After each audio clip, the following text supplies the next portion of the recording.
This incident occurred during my second year of college, sometime in the fall of 2002. All 4 years there, I worked as a waitress in a small family restaurant next to campus. The pay was far from adequate, but the owners treated me like one of them. Growing up without parents made this connection very important to me, so much so they remain an important part of my life to this day. I was one of 4 girls working nights, and 3 of us were students currently attending the university. The surrounding neighborhood had been on a downward slide for the past 20 years. Even with a large number of students inhabiting the area, crime was still steadily on the rise. In order to at least try to prevent ourselves from becoming victims of said crime, several safety measures were implemented. All the usual things, escorting each other to our cars, not leaving the back door open, things like that.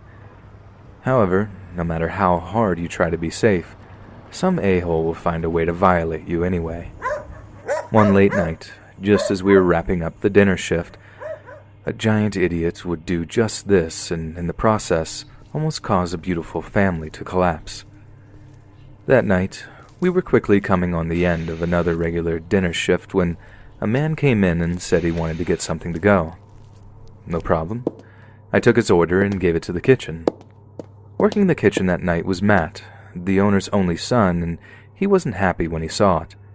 He tried to throw it together as fast as possible so he could finish cleaning and head home. While he waited, the man paced nervously, looking outside repeatedly. This behavior seemed kind of shady, so I stopped my closing duties and began looking outside to see if I could see what he was looking at. It took a minute, but I caught sight of another man standing just out of view of the bay windows. This guy was dirty-looking. His hair looked like it hadn't been washed or combed in years. The second man's actions were very similar to the others, almost as if though they were about to rob us. I foolishly pushed my instincts aside and began ringing up the man's orders. When I gave him the total, he quickly handed me a $20 bill and looked behind him. I continued to ignore his behavior, and when I opened the drawer, I heard a man's voice quietly tell me to give him all the money in the register. Maybe from instinct, I looked up to see who it was. It was all coming from the customer, and he was holding a handgun at my face. "Keep your voice down and don't panic. Just give me the money and I'll leave."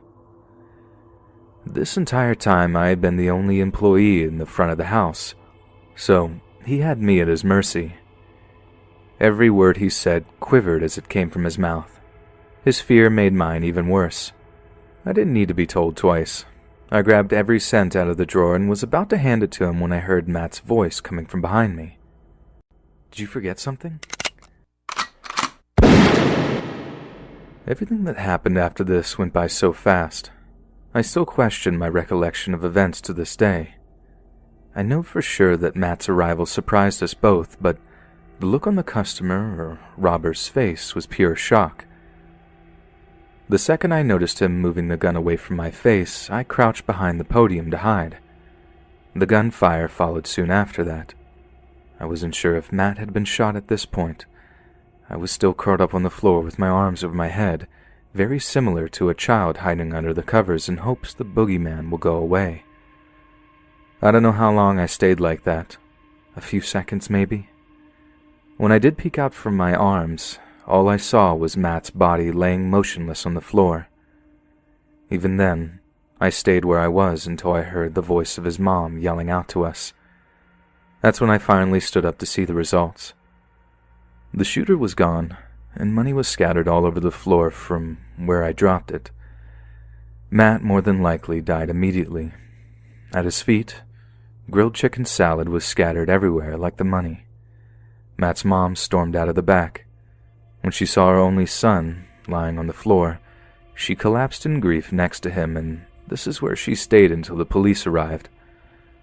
Just to avoid making an already long story longer, I'll leave you with the facts. Even after telling the cops everything I saw and giving a detailed description of both men, neither man was caught. The family closed the restaurant for several days after the shooting and stayed that way until a few days after the funeral. From the day of the reopening, a cop in plain clothes has protected the place, and there hasn't ever been another hold-up since. My work at the restaurant would continue for the remainder of my time at the university.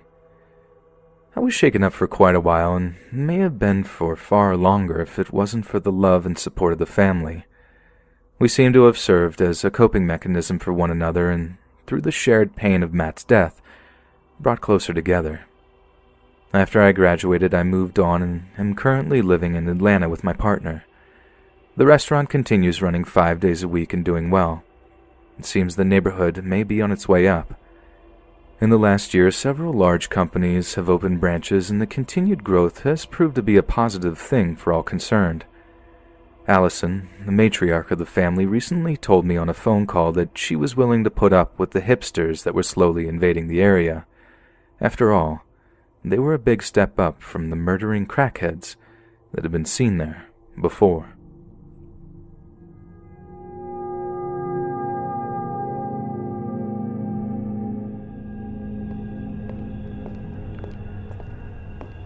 What I'm sharing may not be as serious as many of the other stories I've seen, but one recent incident in particular has led me to think I should reach out to someone for advice. I'm a 24-year-old female that has just lost my job as a personal assistant to a mid-level executive in the fashion industry. My termination came so quickly I was unable to find another job in the same line of work before my rent came due. Desperation drove me to apply for a waitress job at a small family restaurant near my apartment. Despite having no prior history waiting tables, I got the job. I guess the owners were as desperate as I was at that moment. My first shift was on a Monday afternoon, and I soon came to realize I enjoyed the work. Most of the customers were regulars. They were very kind and understanding of my hiccups and tipped well. It didn't take long for me to catch on, and I was allowed to take as many shifts as I wanted. Before I knew it, I'd got my bills paid for the month and even had a little left over for a celebratory bottle of wine. As I write this, I've worked at the restaurant for 3 months, and almost every minute on the clock has been a blast. Crazy, right? Yeah, I know it's not a sentence I'd ever expected to say when I agreed to take the job. At first, my intention was to stay only long enough to get another fashion-related job, but finding out I was good at the table waiting thing has greatly increased my self-esteem. Not to mention, the money is good. I can't say I had any complaints about the job until a few weeks ago. On a late Sunday evening, one of the regulars appeared to have formed a crush on me. I wasn't aware of it at the time, or even aware of him until I waited on him the following lunch shift. He had been on an extended vacation, and now that I've met him, I wish he would have stayed where he was. The customer in question is a 64-year-old gentleman who recently retired from the drilling industry. Not exactly my type, I must say, and a bit too old for me. My introduction to him wasn't any more strange than any of the other regulars. However, the way in which he stared at me the entire time made me nervous. Then he left me a $100 tip on a $6.50 tab. My initial reaction was one of joy, but as I dwelled upon it, I became uncomfortable with taking it. His return on that Thursday afternoon escalated my discomfort to an entire new level. I attempted to wait on him, as he was just another customer, but his reasons behind the massive tip soon became obvious. When I took his drink order, he asked me if I appreciated my large tip. This gave me the opportunity to tell him I wasn't comfortable taking a tip that large, but he interrupted me before I had the chance and hinted that I was now beholden to go on a date with him. The idea disarmed me. I wasn't sure that he meant what I thought, but just to be safe, I returned the $100 bill to him.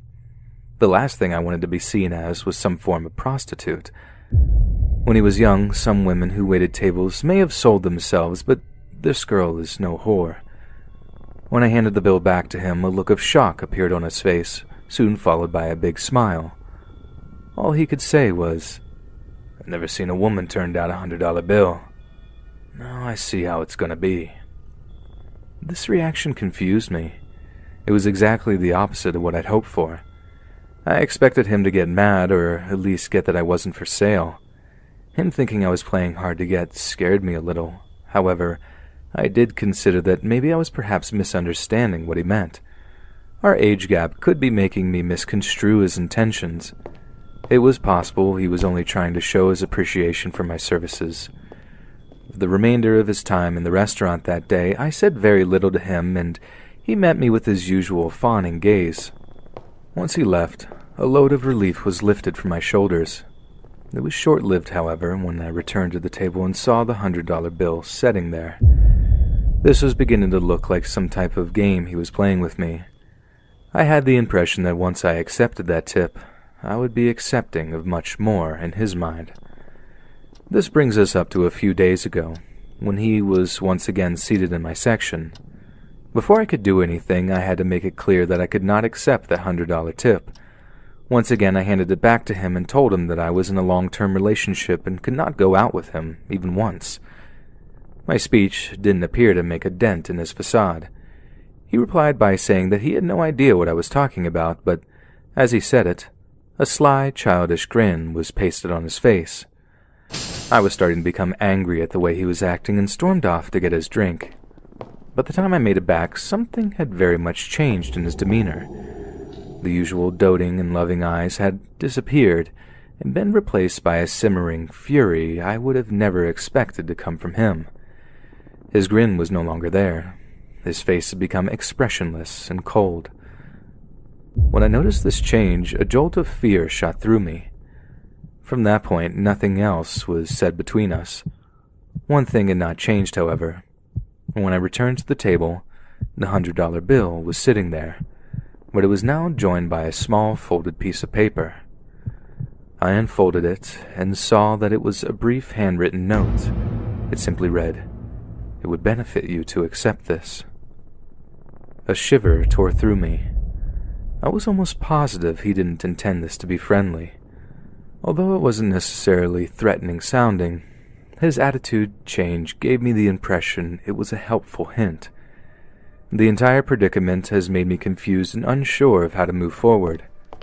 On one hand, the gentleman has not come out and clearly threatened me in any way. Up until our last interaction, he was nothing but happy and kind towards me. He also has never actually claimed to want to go on a date with me. As a matter of fact, he denied that this was his desire when I confronted him about it. To top it all off, I don't know one waitress who would dare turn down a $100 tip and see it as anything other than a show of thanks for good service. When it comes to the change of personality, for all I am aware, something terrible could have occurred while I had gone getting his drink. It may have zero to do with me. On the other, however, his instance that I accept the large tip clearly makes me uncomfortable. He has to be able to see this.